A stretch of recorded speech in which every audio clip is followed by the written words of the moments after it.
Hi viewers, எல்லோரும் எப்படி இருக்கீங்க? நான் நல்லா இருக்கேன். கௌசி குக்கிங்லேருந்து உங்கள் கௌசி தான் பேசுகிறேன். நான் இன்றைக்கி என்ன செய்ய போகிறேன்னா, ஸ்டிக்கி ரைஸ் தான் பண்ண போகிறேன். பாச்சோறுன்னு சொல்லுவாங்கள்ல, அதுதான். இதுக்கு பாருங்கள், தேவையானது பச்சரிசி நம்ம வீட்டில் செய்கிற பச்சரிசி, சாப்பாட்டு அரிசி 1 கப் அளவுக்கு ஊற போட்டு நல்லா வாஷ் பண்ணி எடுத்து வச்சுருக்கேன். பாருங்கள், தண்ணியில் ஊறிட்டுருக்கு. நான் இந்த அளவுக்கு எடுத்திருக்கேன்.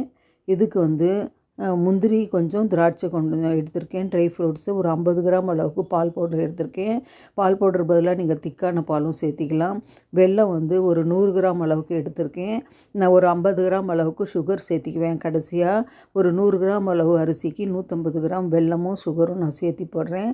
பாருங்கள், ஃபஸ்ட்டு நெய் ஒரு 50 கிராம் அளவுக்கு, கொஞ்சம் அதிகமாக நெய் போடணும். இதுக்கு ஒரு 50 கிராம் அளவுக்கு எடுத்துக்க போகிறேன். 4 ஏலக்காய் எடுத்திருக்கேன். பாருங்கள், பாருங்கள், அரிசி 1 மணி நேரம் ஊறி இருக்குது. இப்போ வாங்க எப்படி செய்யலாம் பார்க்கலாம். அடுப்பு பற்ற வச்சுட்டேன், பேன் வச்சுட்டேன். பாருங்கள், ஒரு 50 கிராம், ஒரு 3 ஸ்பூன் ஃபுல்லாக நெய் போட்டுக்கிறேன்.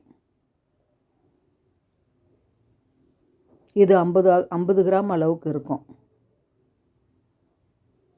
இன்னும் 1 ஸ்பூன் போட்டுக்கிறேன் நான்.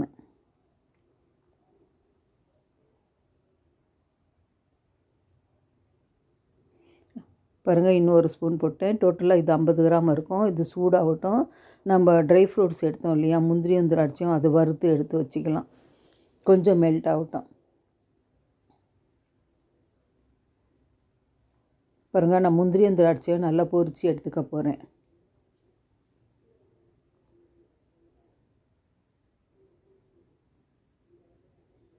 கொஞ்சம் கோல்டன் ப்ரௌனாக வரட்டும், நம்ம பொரித்து எடுத்துடலாம்.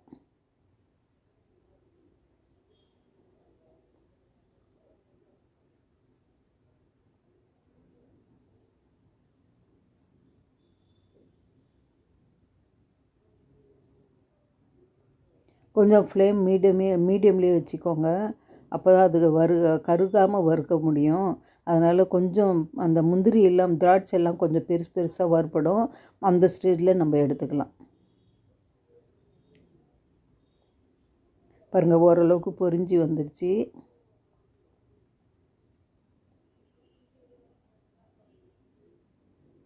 கொஞ்சமாக கலர் சேஞ்ச் ஆகிருக்கு. பாருங்கள், இந்த ஸ்டேஜில் நம்ம எடுத்து வச்சுக்கலாம்.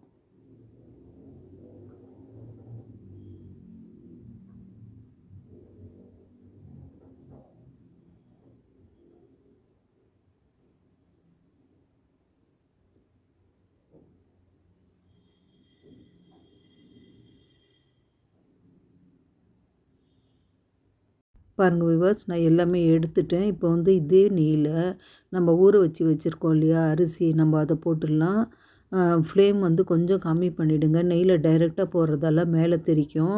அதனால் கொஞ்சமாக கம்மி பண்ணிவிட்டு கொஞ்சம் கொஞ்சமாக எடுத்து போடுங்க. நான் அந்த தண்ணி வாஷ் பண்ண தண்ணி தான், அதனால் நான் அப்படியே போட்டுக்கிறேன். இதுக்கு இன்னும் ஒரு 1/2 டம்ளர் தண்ணி இதில் இருக்குது. நம்ம 1 கப்புக்கு நல்லா குழைய வேக வைக்கணும் அரிசி. அதனால் இன்னும் ஒரு 2 டம்ளர் அளவுக்கு தண்ணி போட்டுக்கிறேன். பாருங்கள், கொஞ்சமாக கிளறி விட்டு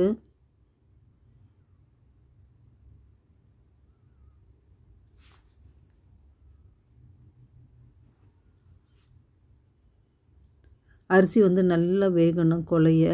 அதனால் ஒரு 2 டம்ளர் நான் தண்ணி மட்டும் போட்டுக்கிறேன்.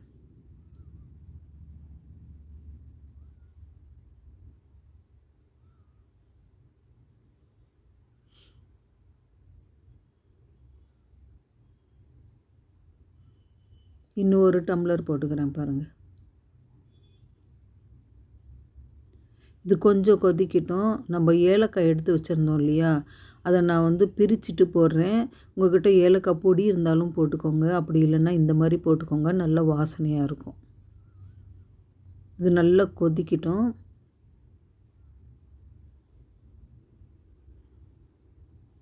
பாருங்கள், 4 ஏலக்காய் போட்டுக்கிறேன்.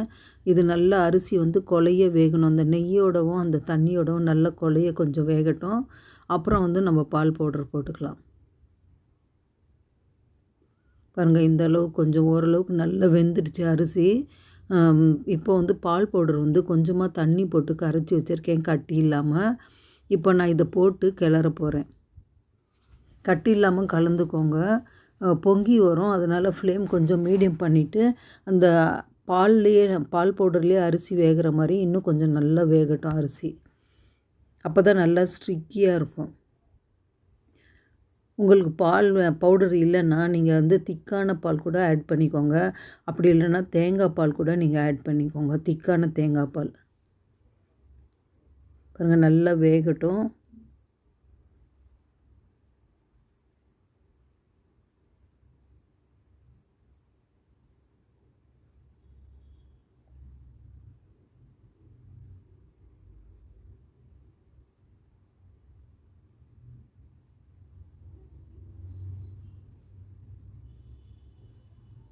பாருங்கள் ஓரளவுக்கு வெந்து பாருங்கள், அந்த பாலும் கொஞ்சம் ட்ரை ஆகிடுச்சி, பவுடரு கொஞ்சம் திக்காகிடுச்சு பாருங்கள். அரிசி பாருங்கள் எதுவுமே இல்லை, நல்லா குழஞ்சிடுச்சு. இந்த ஸ்டேஜில் நம்ம வந்து இன்னும் கொஞ்சம் திக்காகட்டும். சுகர் நம்ம எடுத்து வச்சுருந்தோம் இல்லையா, 50 கிராம் அளவுக்கு அந்த சுகர் போட்டுக்கிறேன், வெல்லமும் போட்டுக்கிறேன். அரிசி வேகிறதுக்கு முன்னாடி வெல்லமோ சுகரோ நீங்கள் போடாதீங்க, அரிசி வேகாது. நல்லா வேக வச்சுட்டு அப்புறம் கலந்துக்கோங்க. பாருங்கள் வெல்லம் 100 கிராம் 50 கிராம் அளவுக்கு சுகர் போட்டுக்கிறேன். நல்லா மிக்ஸ் பண்ணி விடலாம்.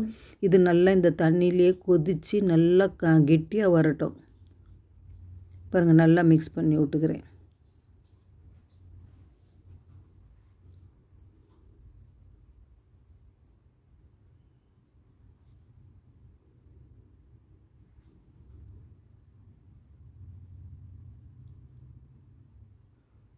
பாருங்கள் சர்க்கரையும் வெல்லம் நல்லா கரைஞ்சிடுச்சு, நல்லா திக்கான பதத்துக்கு வரட்டும்.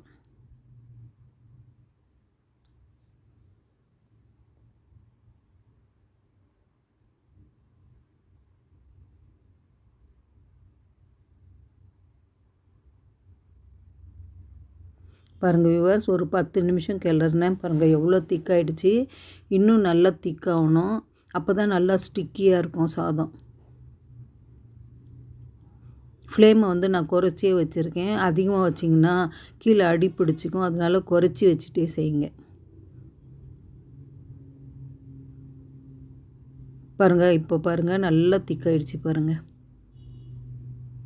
இப்போ நம்ம எடுத்து வச்சுருந்தோம் இல்லையா, வறுத்து எடுத்து வச்ச ட்ரை ஃப்ரூட்ஸ் போட்டுக்கலாம்.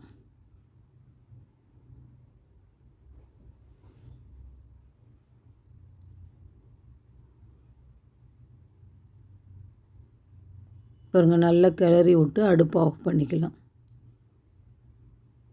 எவ்வளோ ஸ்டிக்கியாக இருக்குது பாருங்கள். நம்ம பால் பவுடர் போட்டிருக்கோம் இல்லையா, அதனால் இவ்வளோ ஸ்டிக்கியாக இருக்கும். நீங்கள் இந்த மாதிரி ஒரு டைம் ட்ரை பண்ணி பாருங்கள், எவ்வளோ டேஸ்ட்டாக இருக்கும் நீங்களே பாருங்கள்.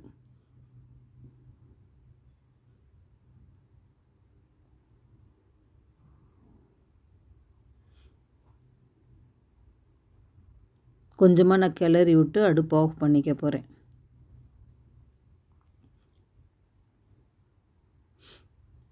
பாருங்கள் வியூவர்ஸ், எவ்வளோ டேஸ்டியான பாச்சோறு ஸ்டிக்கி ரைஸ் எவ்வளோ சூப்பராக இருக்குது பாருங்கள். பார்க்குறதுக்கு எவ்வளோ நல்லா இருக்குது, சாப்பிட்றதுக்கும் ரொம்ப ரொம்ப டேஸ்ட்டாக இருக்கும். இது நீங்களும் இந்த மாதிரி செஞ்சு பாருங்கள்.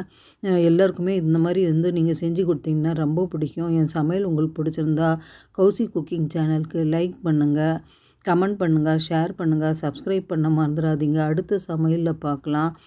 Okay bye.